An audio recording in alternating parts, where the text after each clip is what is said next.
welcome to Inquisition Update. My name's Tom Press, and I'll be your host for the next hour. You're listening to FirstAmendmentRadio.com. Thanks for tuning in, everybody. We're going to get right back to business this morning. The Footprints of the Jesuits by R.W. Thompson, Chapter 1, this dealing with the person, Ignatius Loyola, and his creation, the Jesuit order, and how it got its start. This is during the time of the Protestant Reformation. The Roman Catholic Church was bleeding arterially. People flooding out of the Roman Catholic Church, embracing Christ and the gospel, and serving Christ and rejecting Antichrist, the Pope. And were the papacy and the monarchical system of government that existed in the world at that time, the Pope ruling over the kings of the earth, if that system was going to continue, then the Roman Catholic Church had to take drastic measures. But the problem is, the rebellion against the Roman Catholic Church was a result of the rank and universal corruption of the papacy and the priesthood.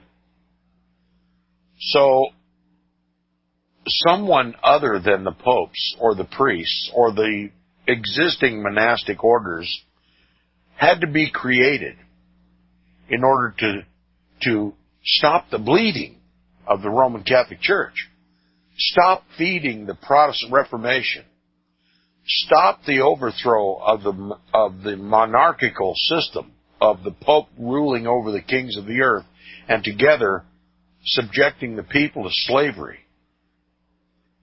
If Ignatius Loyola was going to restore the old world order, the Pope and his kings, into power, then he had to use unorthodox means in order to do this. Means that were not already available to the Roman Catholic Church. And so he created the Jesuit order. That purpose, the purpose of the Jesuit order, is to destroy the Protestant Reformation and all that grew out of the Protestant Reformation as a result of the Protestant Reformation, which is popular government, where the governments separate themselves from the papacy and rule for the goodwill of the people, where the people participate in the government, and they literally become the government themselves. This makes the government the servant of the people and not the servant of the Pope.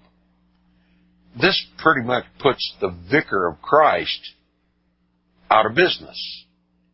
And so Ignatius Loyola intends to restore papal control, to destroy the Protestant Reformation, and to put the papacy back in control of the governments of the world. To restore the old world order. Now we can call this restoration the new world order, but there's nothing new about it at all. Now, backing up one paragraph from where we left off yesterday for continuity purposes, the first full paragraph at the bottom of page 36, if you're following along in your copy of the book, it says, Loyola was fully advised also of the progress made by the Protestant Reformation, and doubtless persuaded himself to believe that the necessity for reform, that is, reform within the Roman Catholic Church, would be made available by others less ambitious than himself, who would be likely to seek for it, that is, reform, elsewhere than through the papacy, under whose auspices so many evils had grown up, unless he could check the progress of the Reformation by the creation of some new and opposing influences which he could himself control. Now, what R.W. Thompson is telling you is, reform was in the wind. I mean, everybody knew that reform was needed for the Roman Catholic Church. The Protestants knew there was need for reform, and they left the church in protest. Ignatius Loyola saw the corruption of the priesthood and the papacy, that it was losing its grip on the world. And he knew that there was reform necessary, and he had to clean up the corruption in the monastic orders and in the papacy itself.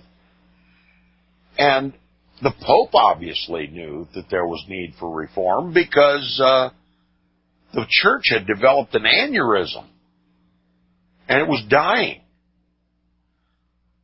Now, Ignatius Loyola knew that because of the widespread condemnation of the hierarchy of the Roman Catholic Church, any reform that came to the Roman Catholic Church, unless it came from himself, would have the same effect as the Protestant Reformation, to destroy the Roman Catholic Church. Ignatius Loyola, who was a man of privilege, who dwelt in the courts of royalty in his younger days, saw the benefit and reaped the benefit of the papacy in its control of the kingdoms. Okay? Being of a blue blood class, Ignatius Loyola, in preserving the papacy and preserving the monarchical system, was benefiting himself.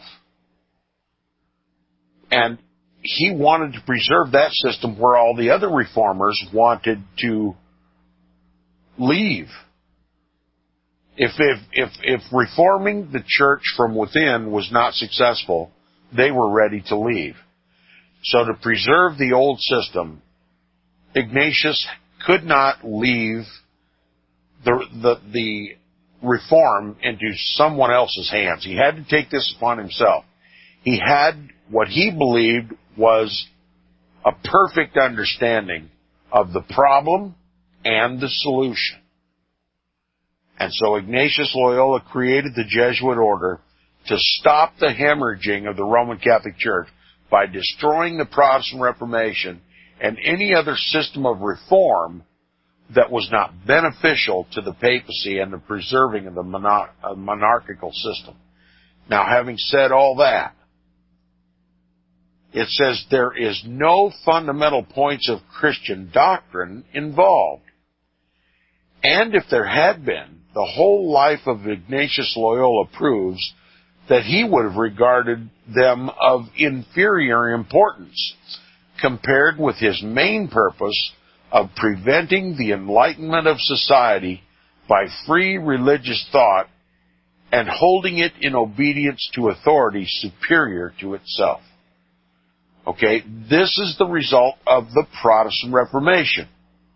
Enlightenment of society. Free religious thought. In other words, people can read the Bible for themselves now and come to whatever conclusion the Holy Spirit leads them to. And what is that? The truth. That Jesus Christ saves plus nothing. Jesus Christ is the Savior of the world. He has no vicar on the earth. The Roman Catholic Church is not the Church of Jesus Christ. It's the Church of the Pope. It's the Church of Antichrist. So left, if the world was left to free religious thought, especially with the Bibles in their hands, they came to the wrong conclusion, according to Ignatius Loyola. Those who read the Bible found liberty in Christ, self-reliance, independence, individuality. Ignatius Loyola wanted to restore the old world order where the people were kept ignorant and obedient, subservient to a man in Rome who believed that he had divine right to rule the world as the replacement of the Son of God on earth. Okay? Ignatius Loyola is about restoring and elevating the kingdom of Antichrist. And the Protestant Reformation and all the other reformers collectively served to destroy that system, the Antichrist system, the church-state system. So this job couldn't be left to anybody but Ignatius Loyola. And it says, the friendly author already quoted declares his object to have been, quote, to reestablish those principles of submission and discipline which alone can ensure obedience to legitimate authority, unquote.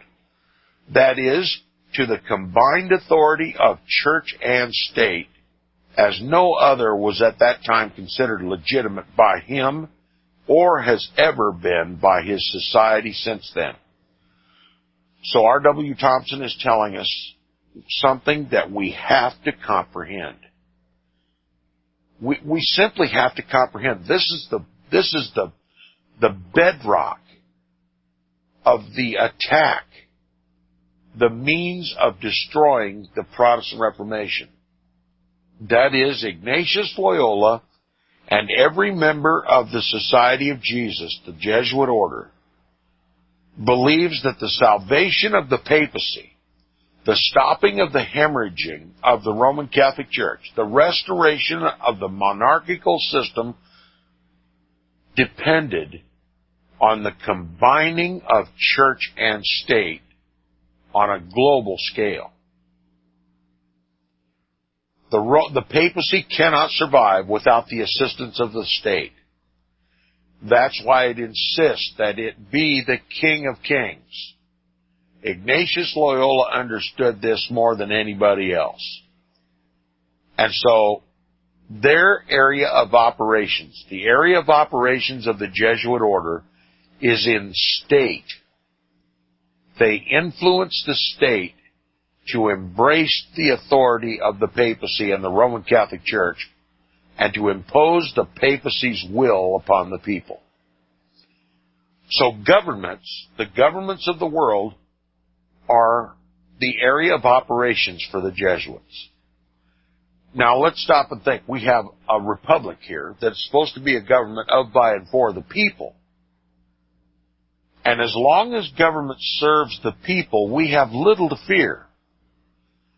But the moment we begin to suspect that our government is no longer responsive to the people, no longer serves the people, what is the first thing, the very first thing we are to suspect? That the Jesuits have infiltrated the government and are slowly but surely, through the passage of laws, incrementally binding the government to serve the Pope and not the people. And that's precisely what is happening in the United States today. They are overthrowing our constitutional republic and turning it into a papal dictatorship. Incrementally, it's been going on nearly since the very founding of this nation, and now the laws are so consistent with Roman Catholic canon law that you can hardly tell the difference. And the first thing to go are the liberties of the people. No longer should the people have a voice in government, but that all should come from the dictates of the papacy and Roman Catholic canon law. And all these smiling faces in Washington, D.C. that talk about democracy and republicanism, it's all for show. They know who's boss, and they answer to him and just make platitudes to the people. It's time for the people of the United States to wake up to who has replaced them in Washington, D.C. R.W. Thompson is telling us in this book. Now he continues, and this is where we left off yesterday.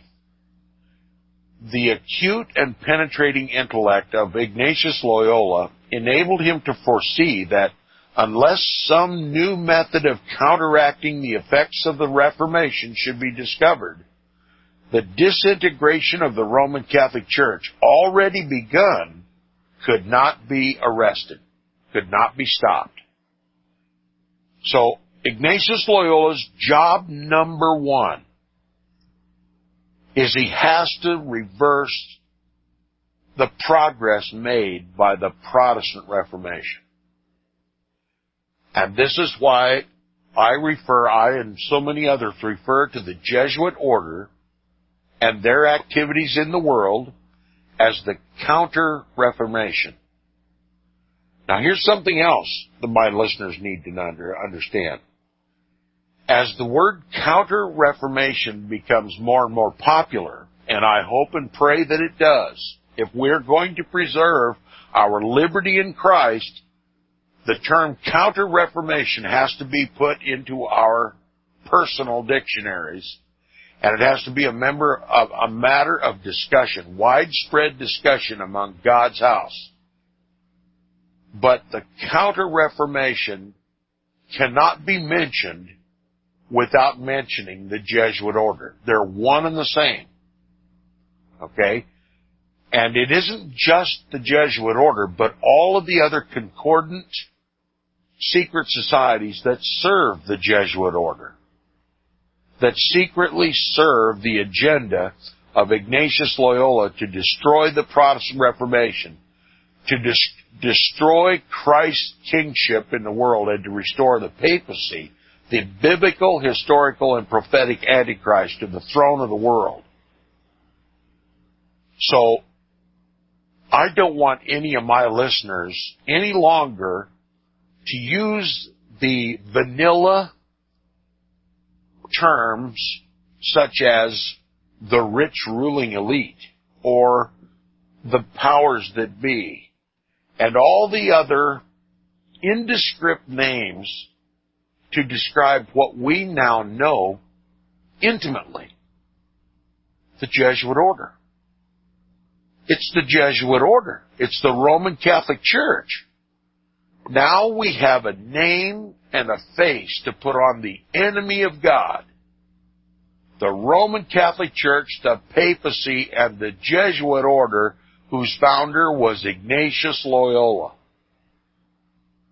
Now, anytime you're in discussion about what ails the world, and you're talking to Christians and non-Christians alike, rather than use any more those vanilla, nondescript terms for the power that controls, the power that is taking away your liberty, your Protestant liberty, and is imposing a dictatorship upon you, do not call them the rich ruling elite. Call them what they are. The Jesuit order, the Roman Catholic hierarchy. Then the world might have a response. But if you just call them the rich ruling elite, why, that could apply to anyone. Or the powers that be. Are we to remain ignorant? Are we to continue using these ignorant terms when we know the truth? Don't we have a responsibility to ourselves and our family and our posterity and to Christ to call Christ's enemy what he is? Antichrist? That's our responsibility. I mean, when David was faced with Goliath and all the hordes that were in support of him, did he call Goliath the rich ruling elite? Did he call him just the giant or the big dude down the street? No. He called him Goliath. He put a name and a face on him. Then he loaded up a stone in his sling and sunk it in his forehead, then lopped off his head with Goliath's own sword. And that's our example. Name the enemy, confront him face to face, and launch that smooth stone from the creek bed, Christ Jesus, and smack him right in the middle of his eyes. That's our job as Christians. We preach Christ and we preach against Antichrist here at Inquisition Update. We're in a war that began before the world was. There was rebellion in heaven, and that rebellion is now transferred upon the earth. There is one on the earth that seeks to usurp God's heavenly throne. It's Satan in the spiritual world, but it's the papacy in the natural world. And we need to go to war, because to choose not to fight is to surrender. And I don't intend to surrender here at Inquisition Update. And I hope and pray that my listeners will be motivated by a spirit of holiness and a spirit of truth and a hope to restore the throne of Christ among the church and to unseat Antichrist. The consequences of not taking up arms against this Jesuit threat is to literally allow Christ to be overthrown in the church and to have Antichrist put back in it, put in his old world order place.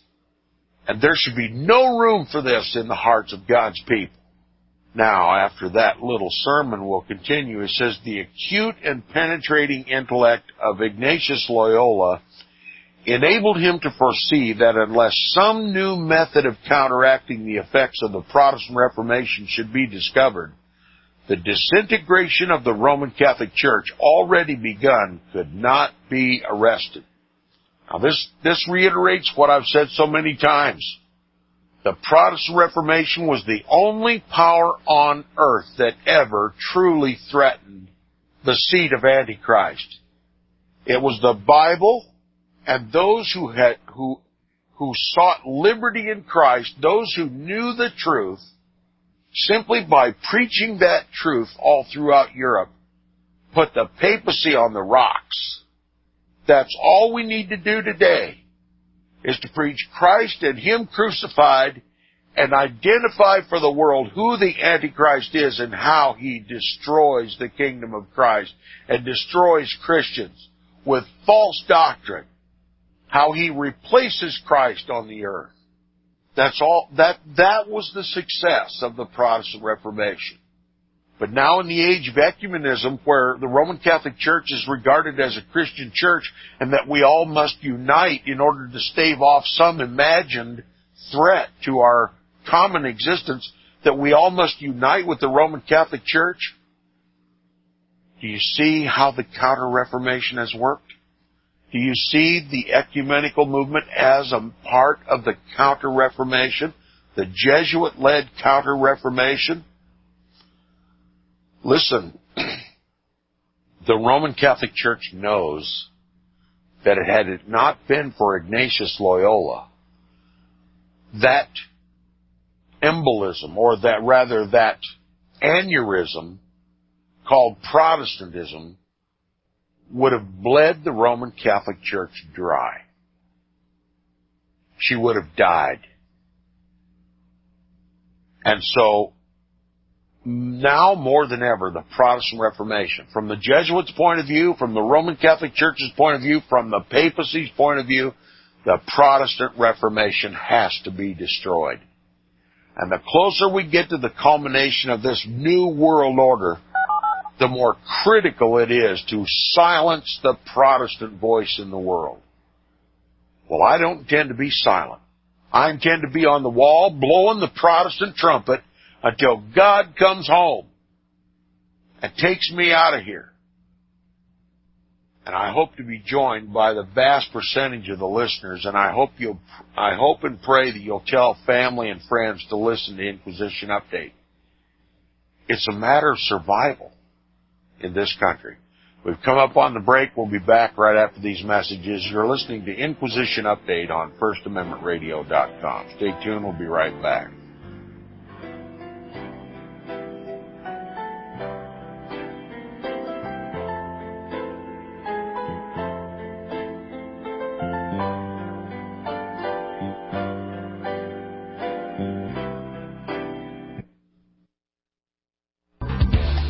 Hear it first on FirstAmendmentRadio.com and FirstAmendmentRadio.net. I know you all want answers, and believe me, so do I, and I'll do my best to get them. Have you seen the Left Behind movies?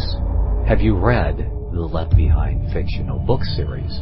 Not everyone believes Left Behind is true prophecy. Some may even regard as conspiratorial the mainstream re-release of the Left Behind movie, with actor Nicolas Cage portraying the main character, as an attempt to further reinforce in the minds of all this perception of false prophecy, in order to condition the masses for the play about to begin. Because they see the world stage shaping to fulfill what they have been led to believe is sound biblical interpretation, a left behind rapture scenario, This false view of prophecy is reinforced in the mind, not only of its adherents, but also includes those who have been merely exposed to the specific media.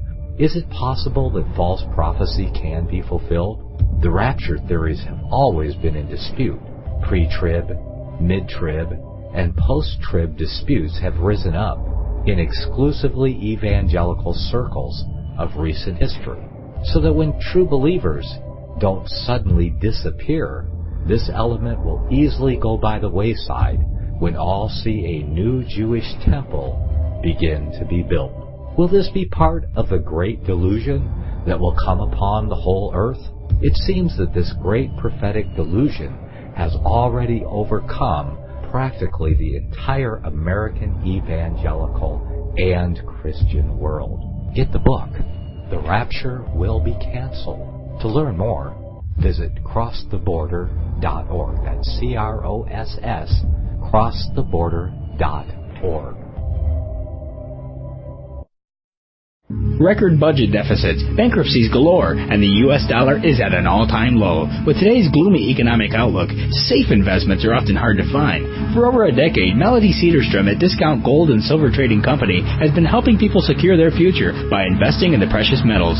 Melody has the honesty, integrity, and experience that is often lacking in the precious metals business. Let her put it to work for you. Call Discount Gold and Silver Trading at 800-375-4188. That's 800-375-4188.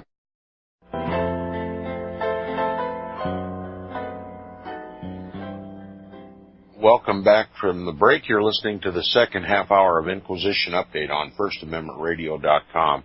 If you like Inquisition Update, you value the information you get here, please recognize that this information is not commercially viable. We don't have any corporate sponsorship at FirstAmendmentRadio.com. And if you want Inquisition Update to stay on the air, you have to support them. Because the big boys and the corporations, they're all for the New World Order. They're all for putting a single man on the throne in the world because they get the benefit under that regime. And we, the people, are a threat to them.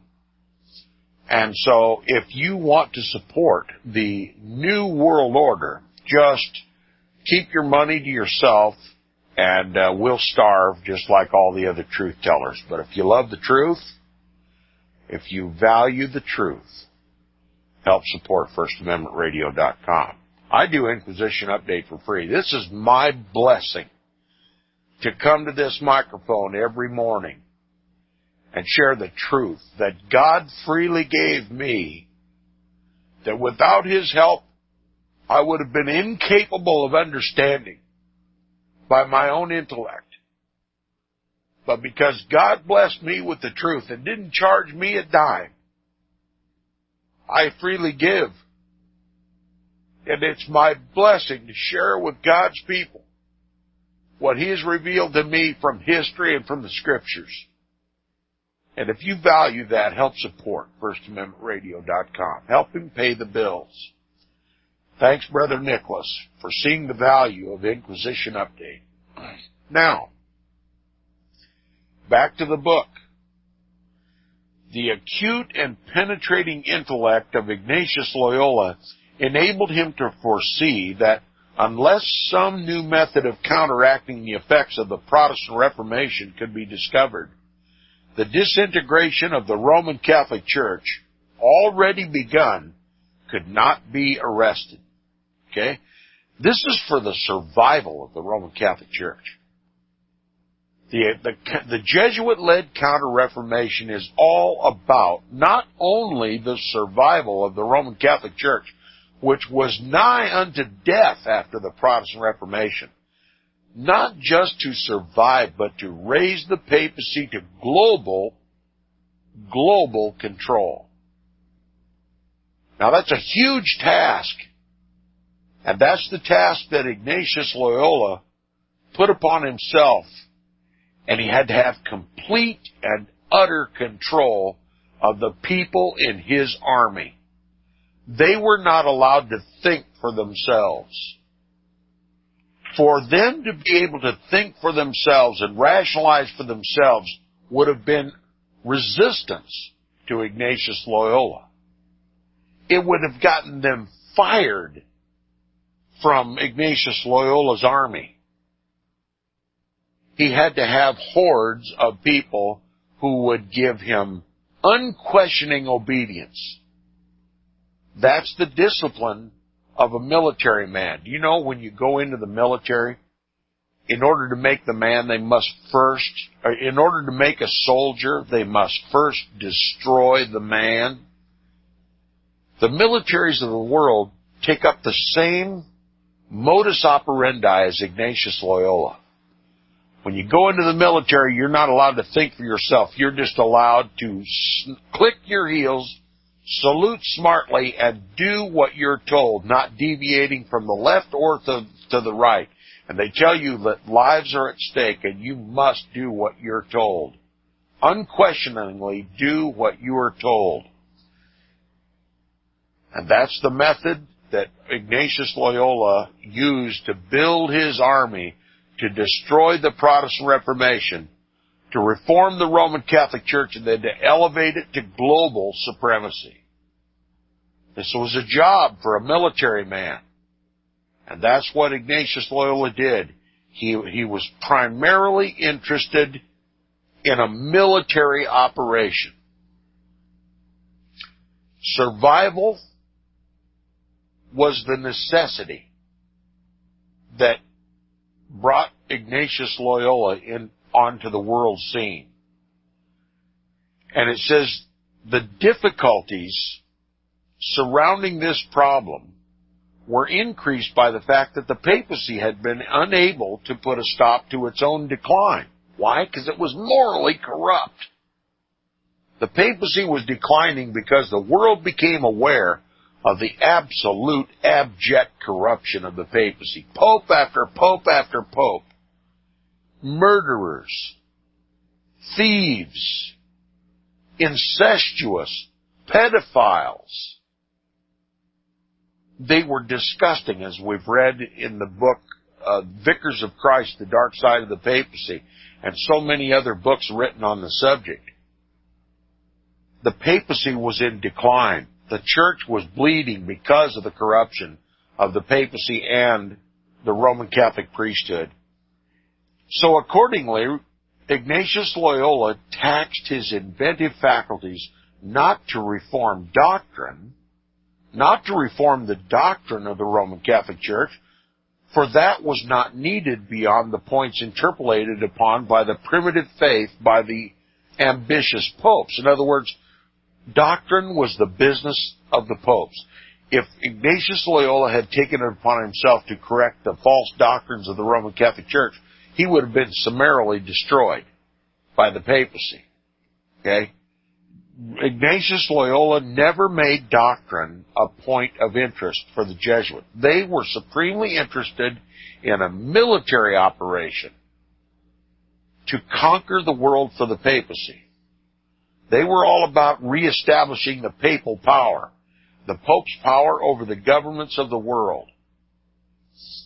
Now, he says, let me start over so I don't confuse people. The difficulties surrounding this problem were increased by the fact that the papacy had been unable to put a stop to its own decline, and accordingly he taxed his inventive faculties not to reform doctrine, for that was not needed beyond the points interpolated upon the primitive faith by the ambitious popes, but to prevent the decay of papal and ecclesiastical power. His only concern was to elevate papal and ecclesiastical, that is, church and priestly power. Increase their control. And the union of church and state. That was the means by which he was going to elevate the papacy and the ecclesiastical power in the world, by uniting the state with the church and making the states, the governments of the world, submissive to the Pope. Anytime the Pope and the King, that is the woman and the beast, are in their form as they are given in Revelation chapter 17. They're an invincible force. Okay? They are the Goliath. They are the beast. And no one can make war with them. No one can make war with the beast. A union of church and state is a beast. Okay? It's Nicolaitanism. And the New World Order is Nicolaitanism on a global scale. A global union of church and state.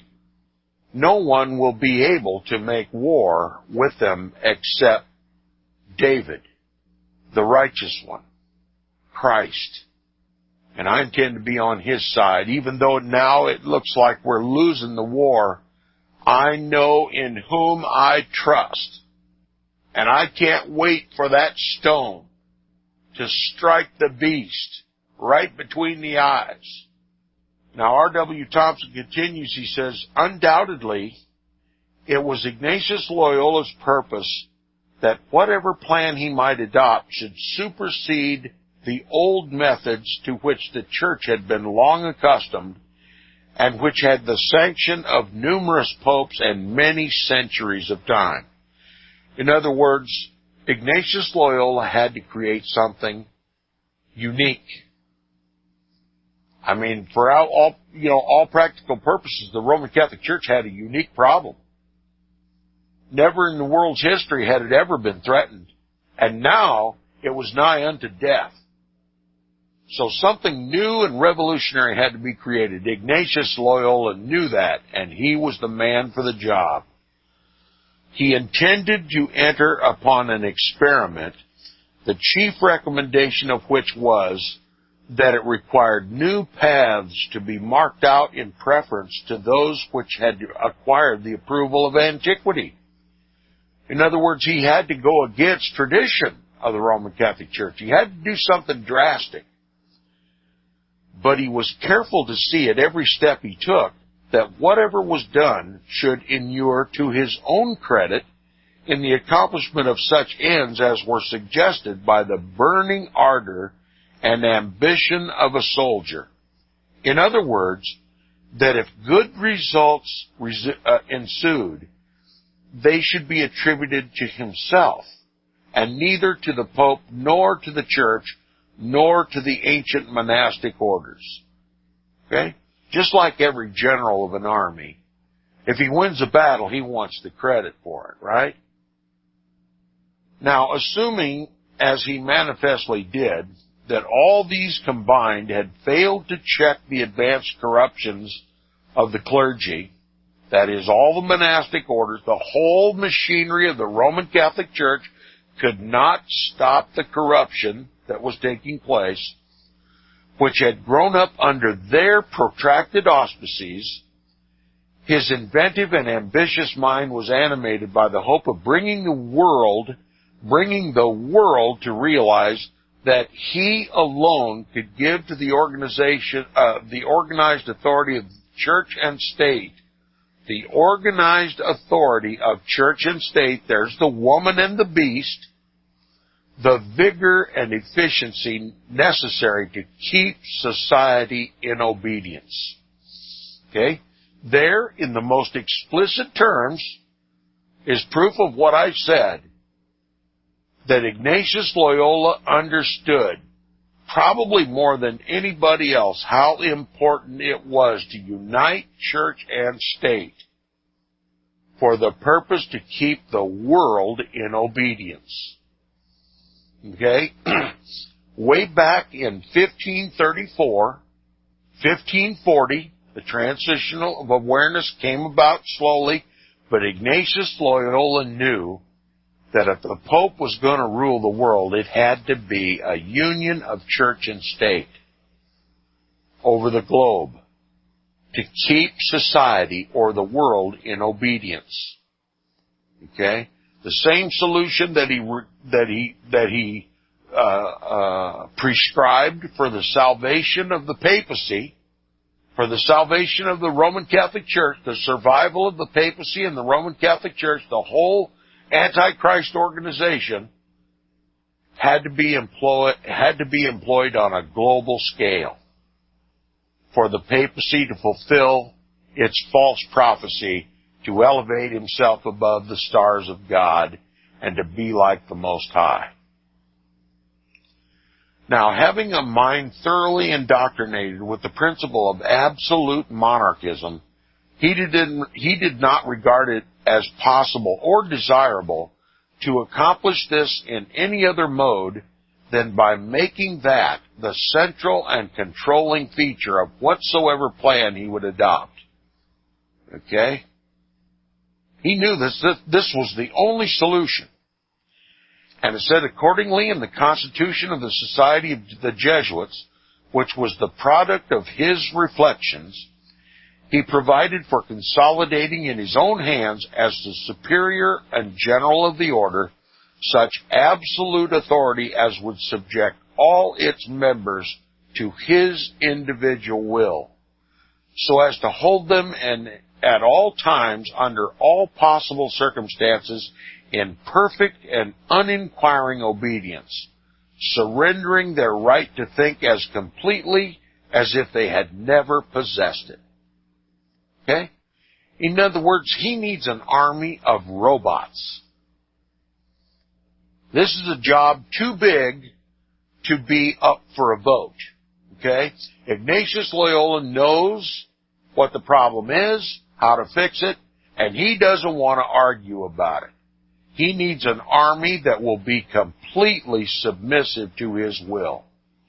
So intimately familiar with the direction and order of the Jesuit order and its purpose in the world that they had Ignatius Loyola's mind for their own. So first they had, in order to make a Jesuit, first you have to destroy the man. No more independence. No more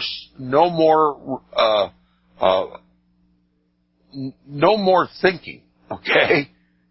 You have to do instinctively, without question, whatever Ignatius Loyola tells you to do. And it says, by this method, he's designed to annihilate all personal independence, so that freedom of thought should not, by any possibility, exist in the society.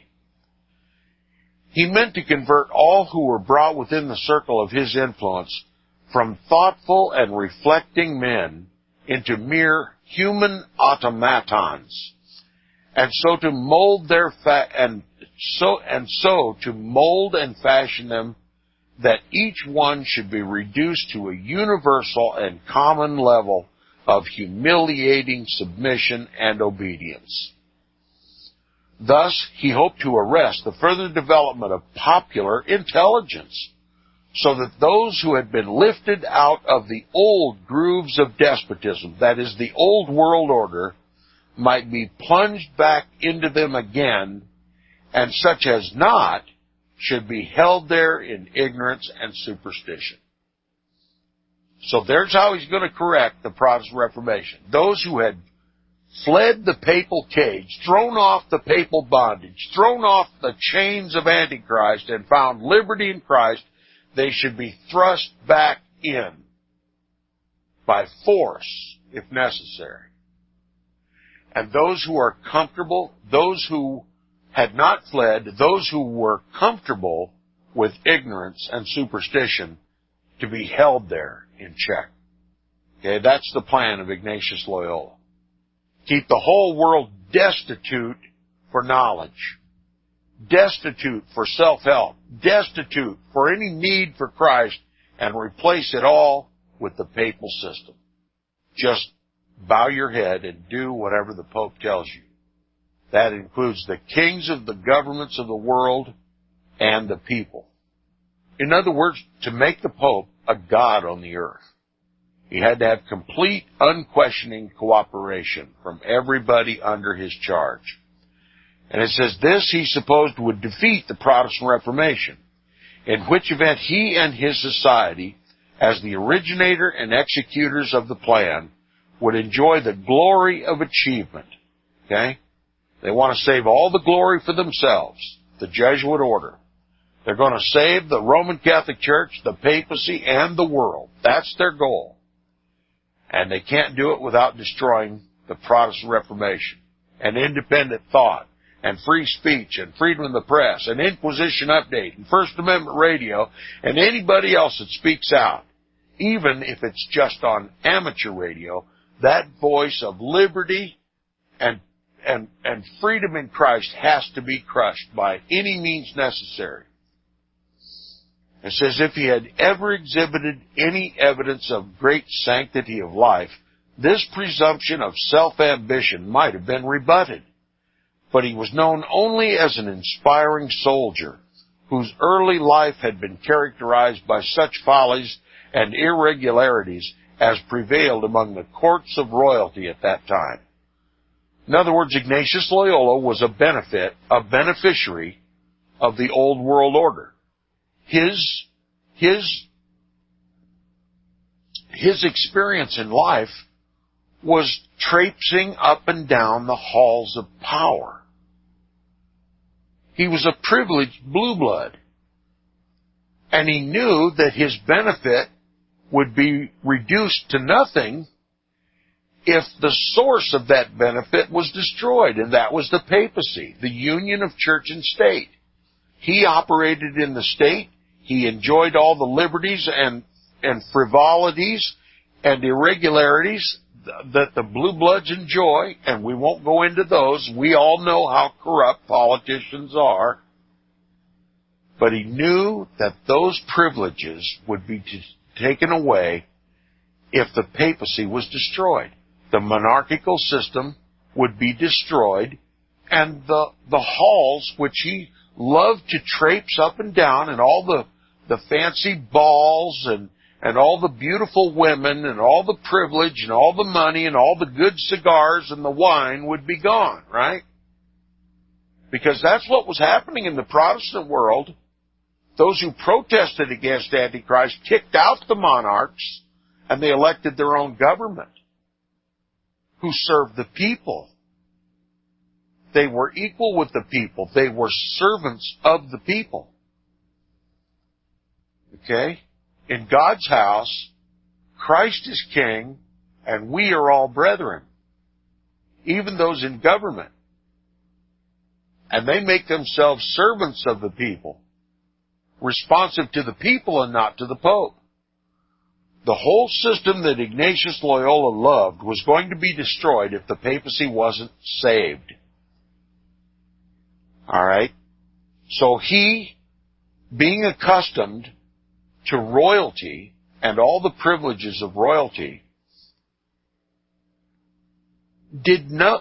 demonstrated no sanctity in his life. There was no history of Ignatius Loyola to fit him for any religious endeavor in the world. And he served the courts that he loved so much, the royal courts, by serving in the military. He was a military man. There was no sanctity in his life. As a matter of fact, one other historian brings out the fact that Ignatius Loyola was involved with a secret society in Spain called the Spanish Alumbrados. Now, everybody says the Illuminati was created by Adam Weishaupt in 1773, or 1776 rather, but the Illuminati preceded Adam Weishaupt, and Ignatius Loyola, back in the 1500s, was a member of the Spanish Alumbrados. As a matter of fact, he was called in on three separate occasions for involvement in this organization that was seen by the Roman Catholic Church as a threat. So Ignatius Loyola was arrested three separate times and tried by the Inquisition for his involvement in this secret society called the Spanish Alumbrados. So there was no sanctity in his life. He was a wine bibber. He was a party boy. He was a pretty boy. He was privileged, and he was a soldier. Wounded in battle, he fell from grace in the halls of power. He walked with a limp, and he could no longer charm the women. He could no longer grace those halls. So he had to find a different occupation. And Satan happened to lead him into this one, to raise the papacy back to his glory days in the world. So those Roman Catholics who champion Ignatius Loyola based on some imagined glory need to get a grip of reality. He said he had done nothing to raise him above the character of an adventurer. That's all he was, an adventurer. And his greatest adventure was to create the Jesuit order. Now, there was nothing in the original Jesuit constitution necessary to Christian faith or to the established doctrines of the Roman Catholic Church. Remember, it's not a religious order. This is brought out by many other historians. It's not a religious order. It is a military. And it said it provided for the organization of a select body of men united together professedly to maintain what Ignatius Loyola chose to call the greater glory of God. In Latin it is pronounced ad majorem Dei gloriam, the greater glory of God, by such undefined methods as might be from time to time made known to them by their general and without fixing any limitation or restraint upon either his discretion or authority. So Ignatius Loyola is going to be a god within his order. He's going to organize this Society of Jesus, it's called, the Jesuit order, under a constitution that gives him complete, unquestioned authority and discretion. Now, there was no pretense of adding to or taking from the settled doctrines or dogmas of the Roman Catholic Church, for that could have been done only by the Pope or the General Council or by the two powers acting conjointly in unity. It would have been a direct censure of the Church to have assumed the necessity of this or to have solicited authority to undertake it, equivalent to saying that it had failed to provide the necessary means of maintaining the true faith after many centuries of Oh, I see we've run up on the break. We'll finish this tomorrow on Inquisition Update. I didn't hear the cue. We'll do it better tomorrow. I'll see you.